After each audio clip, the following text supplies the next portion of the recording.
LWF classes easy way of learning. दोस्तों, हम आपके साथ इस वीडियो में शेयर करने जा रहे हैं छत्तीसगढ़ का बजट 2022-23। हमने इसके अंतर्गत योजनाओं कवर किया है और महत्वपूर्ण प्रश्नों पर MCQs तैयार किए हैं, जो कि CGPSC, CG व्यापम, CG पटवारी एवं अन्य छत्तीसगढ़ से रिलेटेड परीक्षाओं के लिए काफी महत्वपूर्ण है। तो बने रहें वीडियो में अंत तक। मैं संजय कुमार गुप्त आपका हार्दिक अभिनंदन करता हूं। शुरू करने से पहले आपसे एक आग्रह जरूर है कि अगर आपने हमारा इसके पहले बजट पर आधारित एक और वीडियो नहीं देखा है तो वह देख लें। साथ ही साथ यह हमारा दूसरा वीडियो है बजट पर आधारित, और इसके बाद एक वीडियो और आने वाला है। तो ये लास्ट के दो वीडियो MCQs पर आधारित होंगे, यानी कि वस्तुनिष्ठ प्रश्नों पर आधारित होंगे, जो कि किसी भी प्रकार की प्रतियोगी परीक्षाओं के लिए बहुत ही महत्वपूर्ण होने वाले हैं। तो बने रहें अंत तक इस वीडियो में। दोस्तों,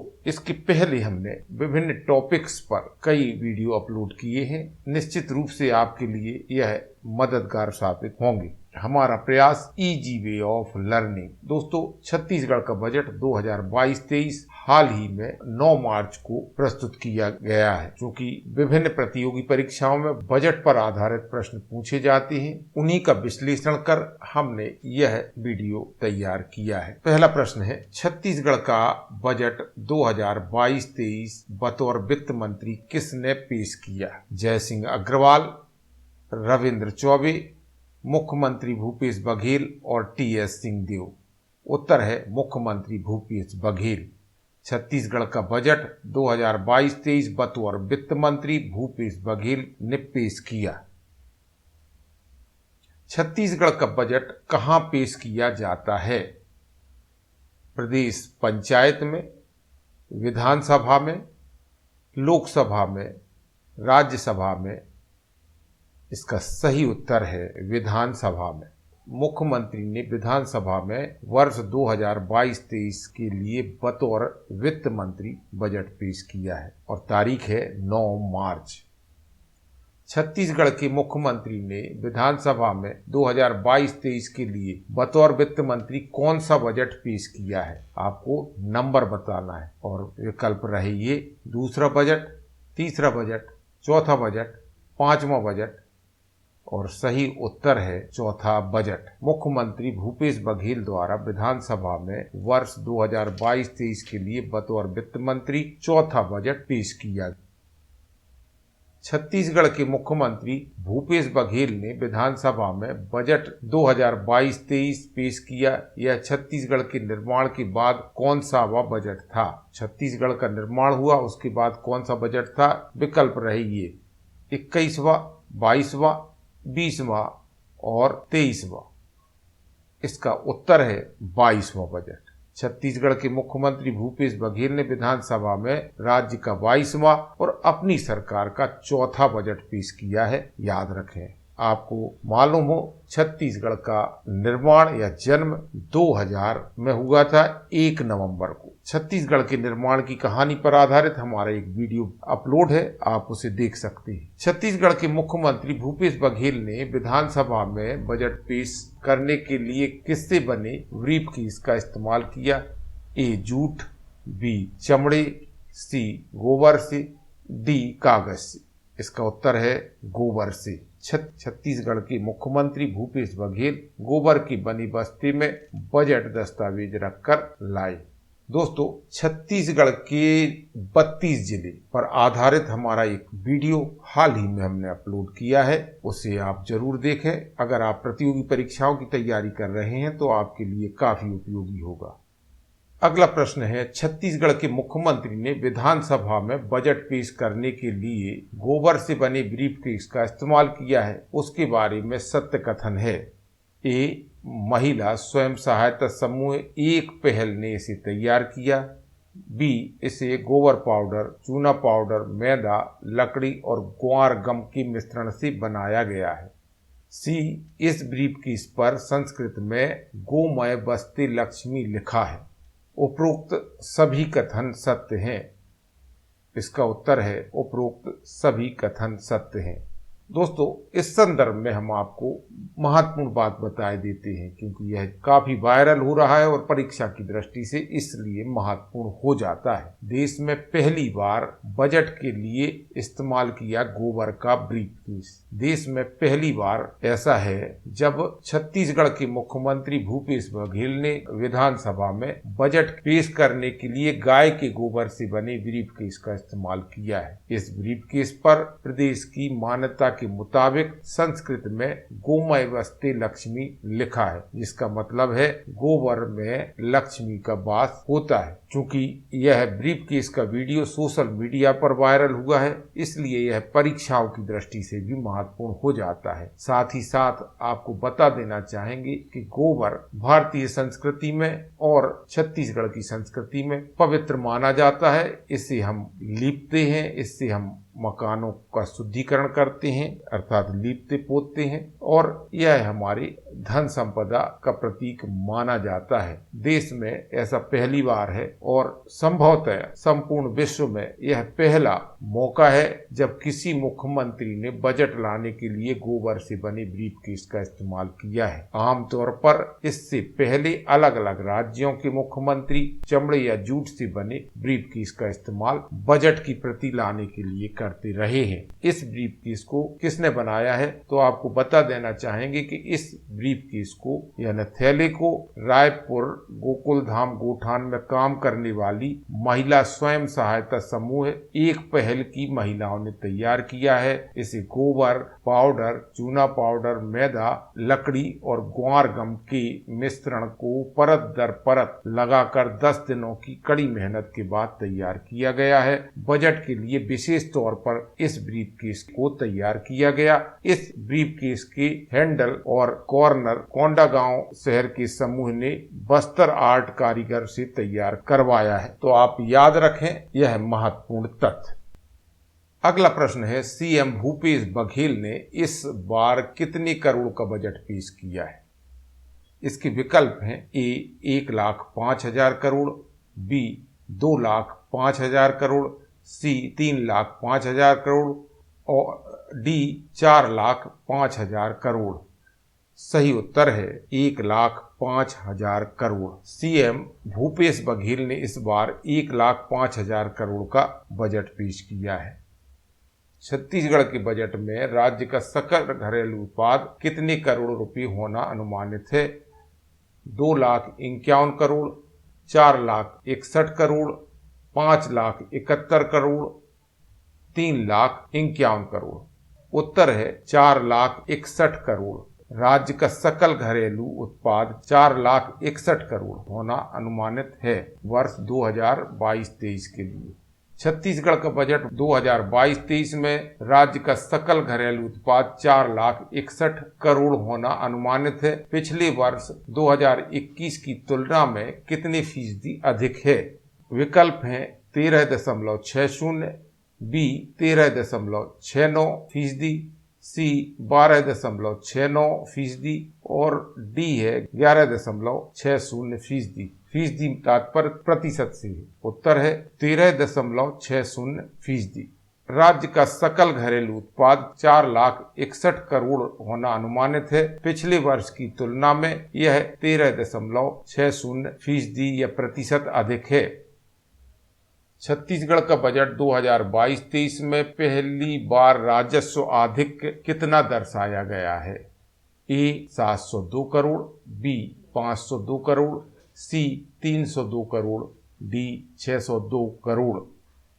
सही उत्तर है 702 करोड़। बजट में इस बार राजस्व आधिक्य 702 करोड़ रुपए दर्शाया गया है। पिछली बार राजस्व घाटे का था बजट और घाटा था 3,702 करोड़। यहाँ माइनस लगा है, इसका मतलब घाटे का बजट। इस बार मुनाफे का बजट है राजस्व आधिक्य का। छत्तीसगढ़ का बजट 2022-23 में इस बार वित्तीय या राजकोषीय घाटा कितना अनुमानित है? ए 14,702 करोड़, बी 15,702 करोड़, सी 14,600 करोड़ और डी है 17,002 करोड़। इसका उत्तर है 14,600 करोड़। बजट में इस बार वित्तीय या राजकोषीय घाटा 14,600 करोड़ रुपये अनुमानित है। छत्तीसगढ़ का बजट 2022-23 में वित्तीय या राजकोषीय घाटा जीएसडीपी के कितने प्रतिशत अनुमानित है? ए 2.3%, बी 2.5%, सी 5.2% और डी 3.3%।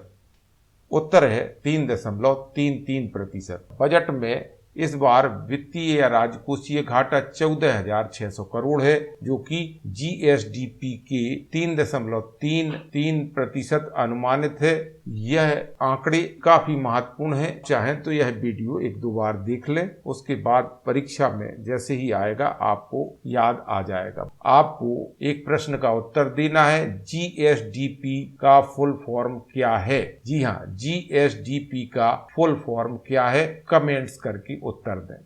अगला प्रश्न है, वर्ष 2022-23 के लिए केंद्र सरकार द्वारा राज्यों को वित्तीय घाटे की सीमा कितना प्रतिशत तक रखने की सहमति केंद्रीय बजट में दी गई है? ए 2.7%, बी 3.7%, सी 5.5%, डी 3.5%। इसका सही उत्तर है 3.5%। वर्ष 2022-23 के लिए केंद्र सरकार द्वारा राज्यों को वित्तीय घाटे की सीमा 3.5% रखने की सहमति केंद्रीय बजट में दी गई है। यह भी महत्वपूर्ण तथ्य है। छत्तीसगढ़ का बजट 2022-23 में राज्य की राजस्व प्राप्तियां कितने करोड़ अनुमानित हैं? ए 44,500 करोड़, बी 45,500 करोड़, सी 43,500 करोड़, डी 46,500 करोड़। उत्तर है 44,500 करोड़। बजट में राज्य की राजस्व प्राप्तियां 44,500 करोड़ अनुमानित हैं। छत्तीसगढ़ का बजट 2022-23 में राज्य की राजस्व प्राप्तियों में इस वर्ष कितने प्रतिशत की वृद्धि अनुमानित है? ए 22%, बी 21%, सी 12%, डी 20%।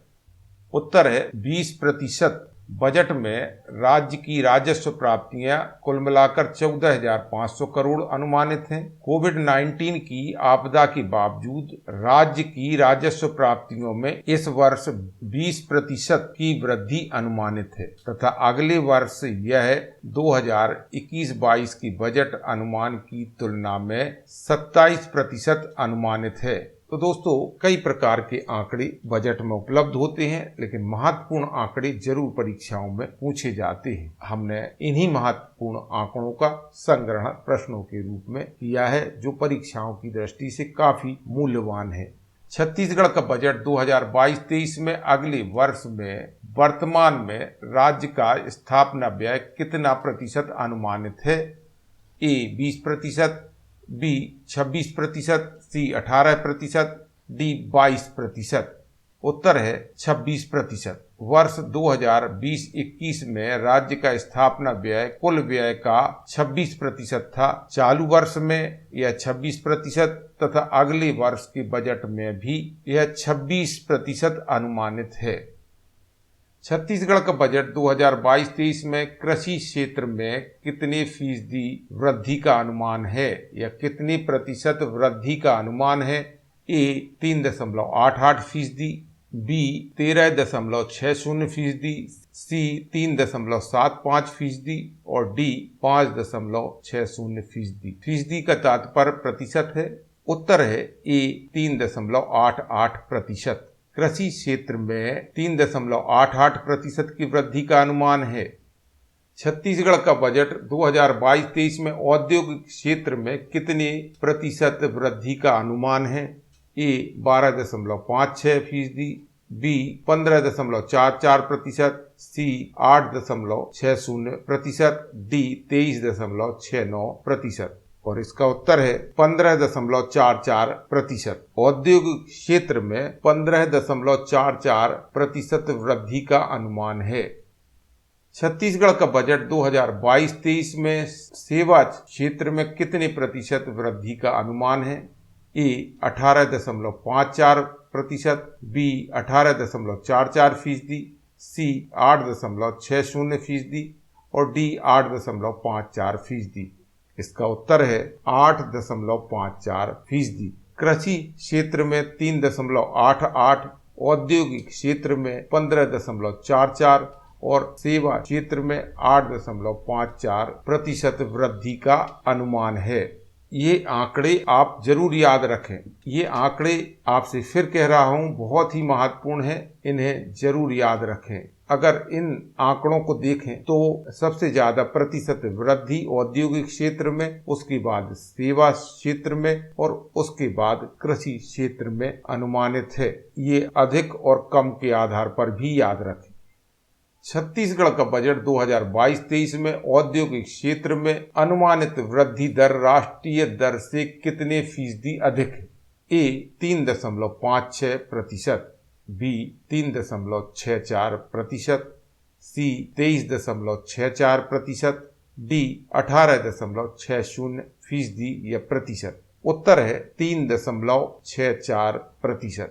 औद्योगिक क्षेत्र में अनुमानित वृद्धि दर राष्ट्रीय दर से 3.64% अधिक है। यह एक उपलब्धि है छत्तीसगढ़ के लिए। ऐसे ही प्रश्न प्रतियोगी परीक्षाओं में पूछ लिए जाते हैं।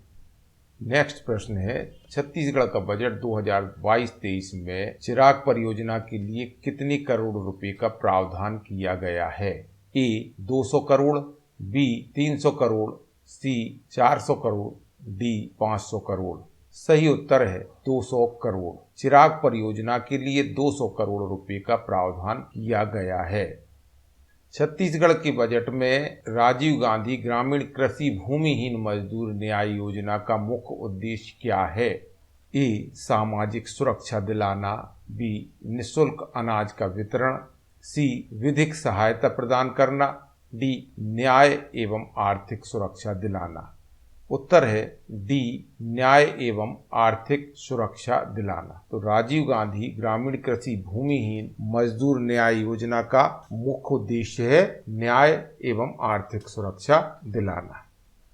छत्तीसगढ़ का बजट 2022-23 में राजीव गांधी ग्रामीण कृषि भूमिहीन मजदूर न्याय योजना में आगामी वर्ष से वार्षिक सहायता राशि खाली स्थान से बढ़ाकर खाली स्थान रुपये की गई है। तो पहले कितनी थी और अब कितनी की गई है इस बजट में, यह बताना है। विकल्प रहे आपके सामने ये।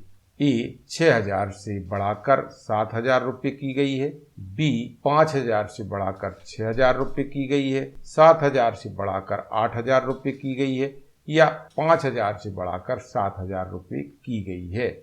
इसका उत्तर है 6,000 रुपये से बढ़ाकर 7,000 रुपये की गई है। 1,000 रुपये बढ़ाए गए हैं। तो राजीव गांधी ग्रामीण कृषि भूमिहीन मजदूर न्याय योजना में आगामी वर्ष से वार्षिक सहायता राशि 6,000 से बढ़ाकर 7,000 किया जाना प्रस्तावित है। यह भी महत्वपूर्ण डेटा है। आप पीएससी की तैयारी कर रहे हैं या पटवारी की तैयारी कर रहे हैं या व्यापम की अन्य परीक्षाओं की भी तैयारी कर रहे हैं, तब भी यह वीडियो आपके लिए अगले 1 वर्ष तक तो महत्वपूर्ण रहेगा ही। राजीव गांधी ग्रामीण कृषि भूमिहीन मजदूर न्याय योजना कब शुरू की गई? ए 15 सितंबर 2021, बी 21 सितंबर 2020, सी 1 सितंबर 2021, डी 1 अक्टूबर 2020।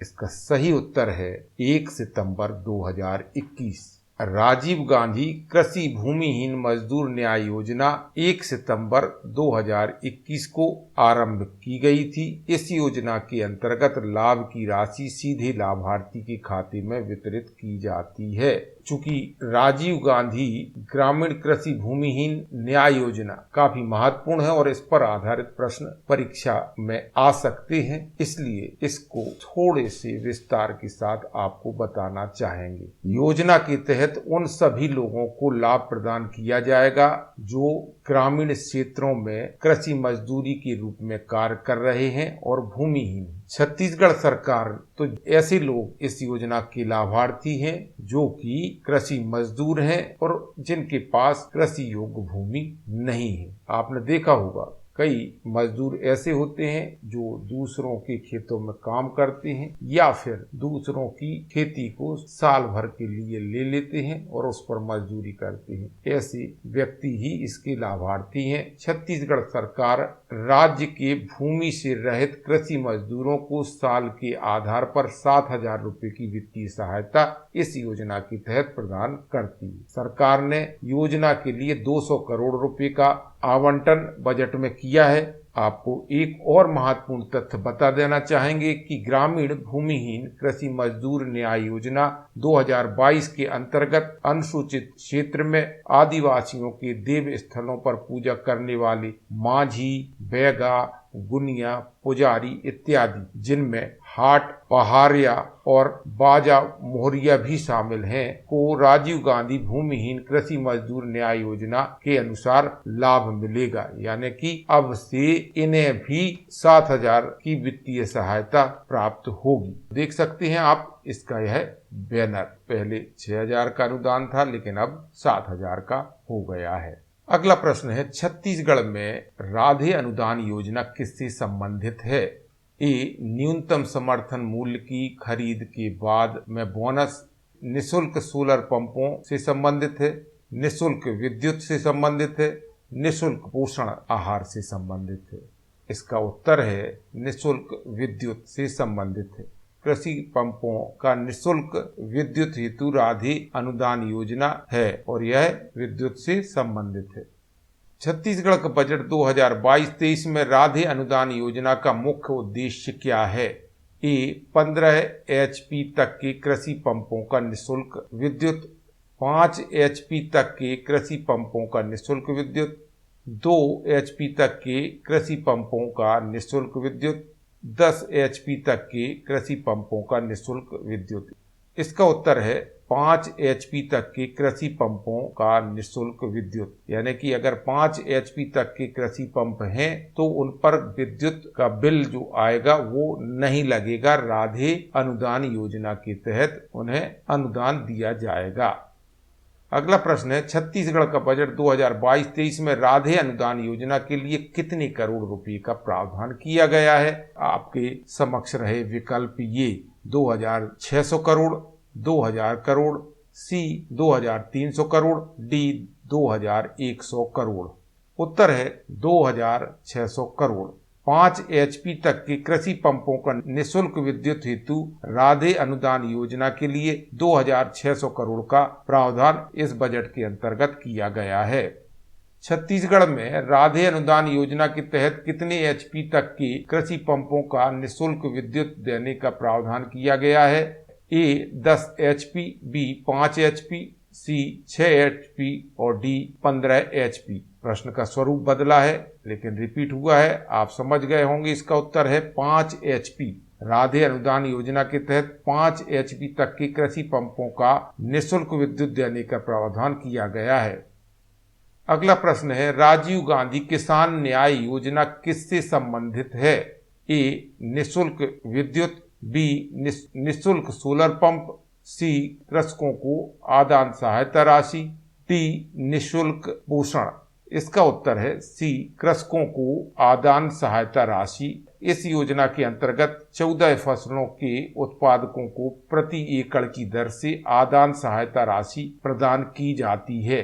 प्रश्नों को काफी मेहनत के साथ बनाया गया है, यह आपको समझ में आ रहा होगा और इस तरह के प्रश्न और विकल्प आपको किसी दूसरे वीडियो में नहीं मिलने वाले हैं।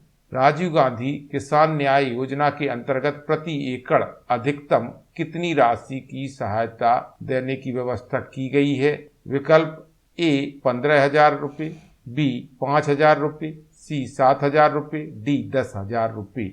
और इसका उत्तर आता है 10,000 रुपये।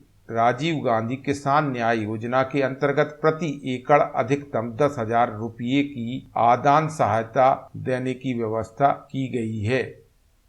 छत्तीसगढ़ का बजट 2022-23 में राजीव गांधी किसान योजना के तहत कितनी राशि का प्रावधान किया गया है? टोटल कितनी राशि है उसको बताना है। विकल्प है ए, 6,000 करोड़ रुपए, बी, 7,000 करोड़ रुपए, सी, 5,000 करोड़ रुपए, डी 7,000 करोड़ रुपए। इसका सही उत्तर है 6000 करोड़ रुपए। राजीव गांधी किसान योजना के तहत 6000 करोड़ का प्रावधान किया गया है इस बजट में। राजीव गांधी किसान न्याय योजना के अंतर्गत प्रति एकड़ अधिकतम 10,000 रुपए की आर्थिक सहायता दी जाती है।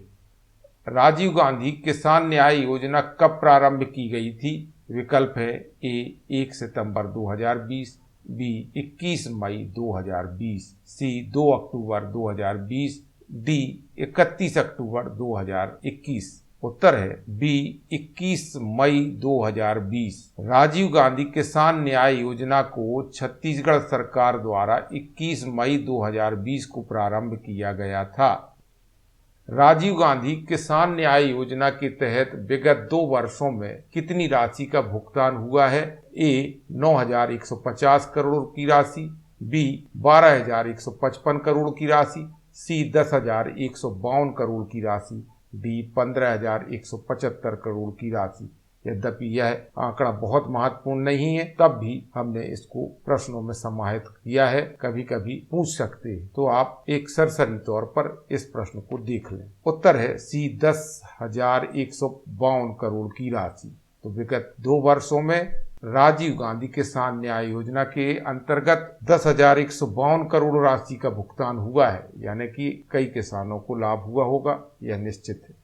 चूंकि यह योजना काफी महत्वपूर्ण है, इसलिए इस पर एक संक्षिप्त नोट आपके साथ शेयर करने जा रहे हैं। राजीव गांधी किसान न्याय योजना। राजीव गांधी किसान न्याय योजना को छत्तीसगढ़ सरकार द्वारा 21 मई 2020 को आरंभ किया गया था। यह भी प्रश्न पूछा जा सकता है कि कितनी फसलें, तो आपको याद रखना होगा इस योजना के अंतर्गत 14 फसलों के उत्पादकों को प्रति एकड़ 10,000 की दर से आदान सहायता प्रदान की जाती है। इसके अंतर्गत किसानों को सीधे उनके बैंक अकाउंट में लाभ की राशि प्रदान की जाती है। ये किस प्रकार के किसानों को लाभकारी है? तो इन किसानों में 9.54 लाख सीमांत किसान हैं, तो सीमांत किसानों के लिए लाभकारी है। 5.60 लाख लघु किसान हैं, यह लघु किसानों के लिए भी लाभकारी है। और 3.21 लाख बड़े किसान शामिल हैं, यानी कि यह बड़े किसानों के लिए भी लाभकारी है। यानी सभी प्रकार के किसानों के लिए यह योजना लाभकारी है।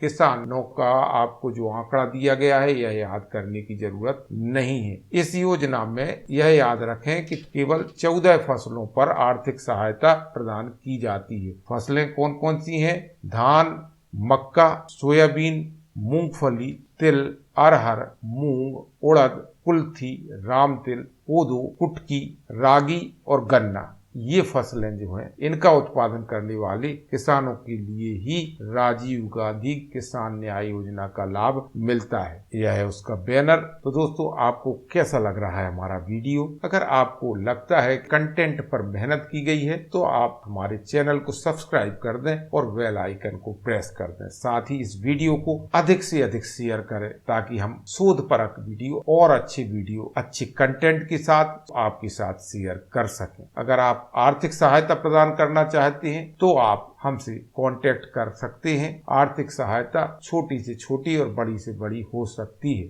छत्तीसगढ़ सरकार ने कई योजनाओं के नाम राजीव गांधी के नाम पर रखे हैं, इसलिए यह जरूरी हो जाता है कि उनके विषय में आपको थोड़ी सी जानकारी दे दी जाए। राजीव गांधी का जन्म 20 अगस्त 1944 को हुआ तथा एक बम विस्फोट में 21 मई 1991 को उनकी मृत्यु हो गई। इस दिन राजीव गांधी की पुण्यतिथि पड़ती है। राजीव गांधी इंदिरा गांधी और फिरोज गांधी के पुत्र थे तथा भारत के 7वें प्रधानमंत्री थे। नेहरू जी के यह दोहित्र यानी नाती थे। दोस्तों, राजीव गांधी का इस देश में तकनीकी विकास में महत्वपूर्ण योगदान है। आप याद रखें, जब आप राजीव गांधी के बारे में पढ़ेंगे और उस समय में देश में तकनीकी विकास में उनका क्या योगदान था, इस दृष्टि से अगर पढ़ेंगे तो आज जो प्रगति दिखाई दे रही है उसका आधार बहुत कुछ राजीव गांधी के द्वारा ही तैयार किया गया था और इस योगदान को हमें स्वीकार करना ही पड़ेगा। आशा है आपको यह जानकारी अच्छी लगी होगी। चलिए आगे बढ़ते हैं।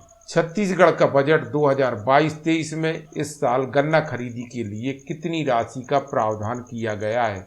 ए 112 करोड़ की राशि, बी 142 करोड़ की राशि, सी 152 करोड़ की राशि, डी 1152 करोड़ की राशि। उत्तर आता है 112 करोड़ की राशि। इस साल गन्ना खरीदी के लिए 112 करोड़ रुपए की राशि का प्रावधान किया गया है।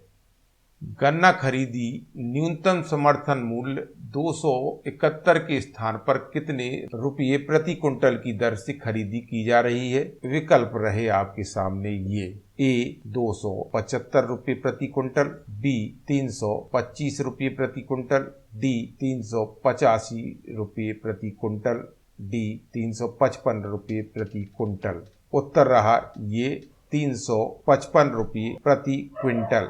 गन्ना की खरीदी न्यूनतम समर्थन मूल्य 271 रुपये के स्थान पर 355 रुपये प्रति क्विंटल की दर से 12 लाख मीट्रिक टन गन्ना खरीदी हेतु 112 करोड़ का प्रावधान किया गया है। अगला प्रश्न है, कृषक समग्र विकास योजना में कितने करोड़ का बजट प्रावधान किया गया है? ए 123 करोड़, बी 1203 करोड़, सी 1123 करोड़, डी 1023 करोड़। सही उत्तर है 123 करोड़। किसानों को उच्च गुणवत्ता युक्त प्रामाणिक बीज की उपलब्धता सुनिश्चित करने के लिए कृषक समग्र विकास योजना में 123 करोड़ का प्रावधान किया गया है।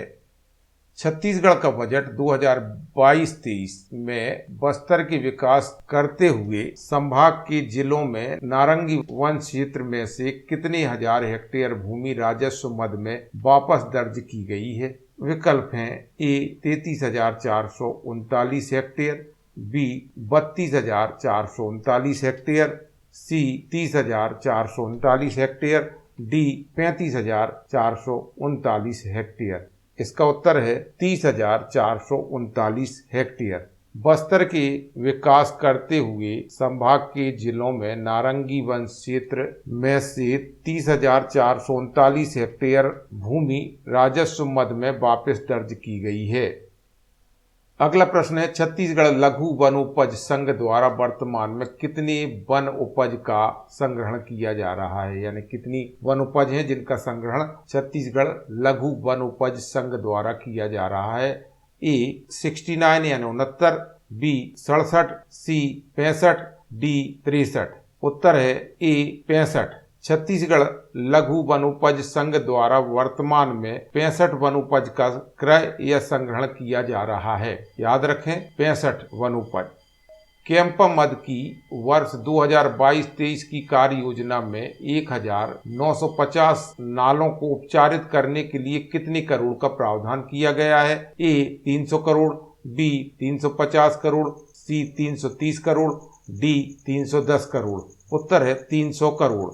कैंपा मद की वर्ष 2022-23 की कार्य योजना में 1950 नालों को उपचारित करने के लिए कुल मिलाकर 300 करोड़ का प्रावधान किया गया है। छत्तीसगढ़ में कितने संजीवनी केंद्रों के माध्यम से विविध उत्पादों की छत्तीसगढ़ हर्बल ब्रांड के नाम से बिक्री की जा रही है?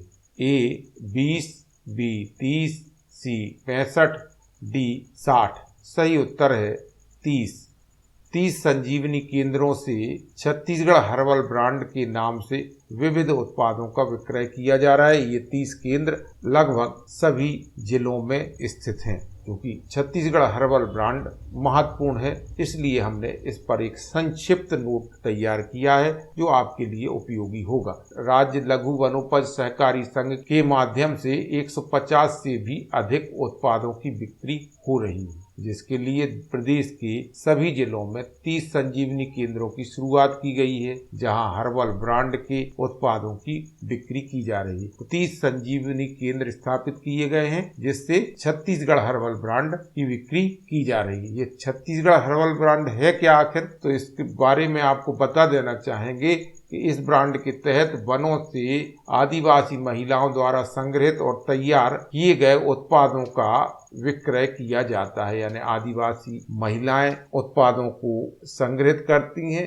तैयार करती हैं और फिर पैकिंग भी करती हैं, फिर तब उसे छत्तीसगढ़ हर्बल ब्रांड के नाम से बेचा जाता है। इस योजना का उद्देश्य क्या है? इसका उद्देश्य यह है कि आदिवासियों एवं अन्य वनवासियों का सामाजिक और आर्थिक उत्थान करना। ग्रामीण अंचल की महिलाओं ने वनोपज संग्रहित किया, फिर उनसे उत्पाद निर्मित करने में सहायता की और फिर पैकेजिंग में महत्वपूर्ण भूमिका निभाई, तब तैयार होता है छत्तीसगढ़ हर्बल ब्रांड। और इस तरह न केवल शुद्ध उत्पाद उपभोक्ता तक पहुंच रहे होते हैं, क्योंकि मिलावट इसमें नहीं होती, बल्कि ग्रामीण क्षेत्रों में महिलाएं आर्थिक रूप से सक्षम और सुदृढ़ हो रही हैं। यह निश्चित रूप से महत्वपूर्ण है और आशा है कि आपको वीडियो में जिस तरह से हमने सामग्री तैयार की है, सरलतम रूप से आपके साथ शेयर और प्रस्तुत कर रहे हैं, मजा आ रहा होगा। आप मजे से इस वीडियो को अगर देखेंगे तो निश्चित रूप से आप उन आंकड़ों को भी अपने जहन में रख पाएंगे जो अमूमन याद नहीं होते हैं। छत्तीसगढ़ का बजट 2022-23 में 10,000 सोलर पंपों के लिए कितनी राशि का प्रावधान किया गया है? ए 172 करोड़ की राशि, बी 155 करोड़ की राशि, सी 120 करोड़ की राशि, डी 100 करोड़ की राशि। और उत्तर है 100 करोड़ की राशि। 10,000 सोलर पंपों के लिए इस बजट में यानी बजट 2022-23 में 100 करोड़ राशि का प्रावधान किया गया है। राष्ट्रीय परिवार स्वास्थ्य सर्वेक्षण 5 के मुताबिक राज्य में कुपोषण का प्रतिशत कितना है? विकल्प है ए 31.9%, बी 32.3%, सी 32.1%, डी 31.3%। उत्तर है 31.3%। राष्ट्रीय परिवार स्वास्थ्य सर्वेक्षण 5 हुआ था और उसके मुताबिक छत्तीसगढ़ में कुपोषण का प्रतिशत 31.3% है। और आपको एक महत्वपूर्ण जानकारी दिए देते हैं कि राष्ट्रीय औसत कुपोषण का है 32.1%, जो कि छत्तीसगढ़ में कुपोषण के प्रतिशत से अधिक है। यानी कि छत्तीसगढ़ में कुपोषण का प्रतिशत राष्ट्रीय औसत से कम है। और कितना कम है आप हमें कमेंट्स करके बताएं। छत्तीसगढ़ का बजट 2022-23 में विभिन्न सुपोषण योजनाओं एवं मुख्यमंत्री पोषण अभियान के प्रयास से विगत 3 वर्षों में कुपोषण की दर में कितने प्रतिशत कमी हुई है? ए 8.7% की कमी, बी 9.7% की कमी, सी 10.7% की कमी, डी 6.7% की कमी। सही उत्तर है 8.7% की कमी। विभिन्न सुपोषण योजनाओं एवं मुख्यमंत्री पोषण अभियान के प्रयास से विगत 3 वर्षों में कुपोषण की दर में 8.7% की कमी है और यह एक महत्वपूर्ण बात है, महत्वपूर्ण उपलब्धि भी। मुख्यमंत्री सुपोषण अभियान प्रारंभ करने के पश्चात वर्ष 2019 से अब तक कितने बच्चे कुपोषण के कुचक्र से बाहर हुए हैं या कुपोषण से निकले हैं? विकल्प रहे ये: ए 1,74,000 बच्चे, बी 1,73,000 बच्चे, सी 1,72,000 बच्चे, डी 1,71,000 बच्चे। सही उत्तर है 1,72,000 बच्चे। मुख्यमंत्री सुपोषण अभियान प्रारंभ करने के पश्चात वर्ष 2019 से अब तक 1,72,000 बच्चे कुपोषण के कुचक्र से बाहर हुए हैं। विभिन्न सुपोषण योजनाओं एवं मुख्यमंत्री पोषण अभियान के प्रयास से विगत 3 वर्षों में कुपोषण की दर में 8.7% की कमी आई है। छत्तीसगढ़ व्यावसायिक परीक्षा मंडल एवं छत्तीसगढ़ लोक सेवा आयोग द्वारा आयोजित की जाने वाली परीक्षाओं में प्रतिभागियों का परीक्षा शुल्क कितना करने की घोषणा की गई है? ए 100 रुपये, बी 200 रुपये, सी निःशुल्क, डी 500 रुपये। तो इसका सही उत्तर है निःशुल्क। छत्तीसगढ़ व्यावसायिक परीक्षा मंडल एवं छत्तीसगढ़ लोक सेवा आयोग द्वारा आयोजित की जाने वाली परीक्षाओं में राज्य में प्रतिभागियों का परीक्षा शुल्क माफ करने की घोषणा 2022 के बजट में की गई है।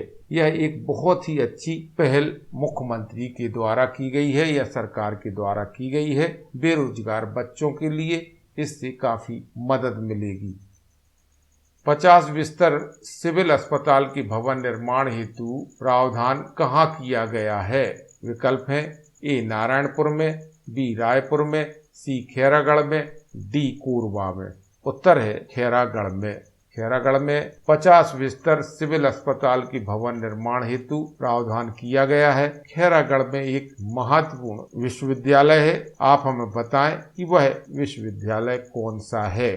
दोस्तों, यह हमारा MCQ पर आधारित पहला पार्ट है। इसका दूसरा पार्ट भी काफी महत्वपूर्ण है, जिसे हम जल्द ही आपके साथ शेयर करेंगे। आपको हमारा यह वीडियो कैसा लग रहा है हमें कमेंट्स करके बताएं। इसके पहले हमने छत्तीसगढ़ के बजट पर एक वीडियो अपलोड किया है, वह भी आपको प्रतियोगी परीक्षाओं की दृष्टि से महत्वपूर्ण होगा। उसमें हमने मुख्यमंत्री का बजट अभिभाषण भी शामिल किया है। साथ ही छत्तीसगढ़ पर आधारित कई वीडियो हमने अपलोड किए हैं, जो कि बहुत आसान है। एक बार जरूर उन्हें देखें। हमारा यह वीडियो अच्छा लगा है तो शेयर करें। अगर आप डोनेट करना चाहते हैं तो संपर्क करें। इस चैनल को सब्सक्राइब करें और बेल आइकन को प्रेस। आशा है यह वीडियो आपकी परीक्षाओं के लिए मददगार साबित होगा। इस उम्मीद के साथ संजय कुमार गुप्त को दीजिए इजाजत। हम फिर मिलेंगे एक नए वीडियो के साथ। नमस्कार, जय हिंद।